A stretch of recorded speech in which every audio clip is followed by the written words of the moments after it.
மெத்த விரிச்சு போடவான்னு கேள்வி எதுக்கு கேட்கிற மெல்ல மெல்ல அணைக்கும் போது ஒதுங்கத்தானே பார்க்கிற அடிவாவாயந்தன் தேவி சொல்ல போரே ஒரு சேதி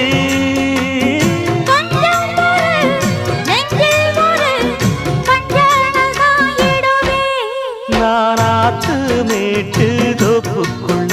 அடி அந்தி சாயும் நேரத்துல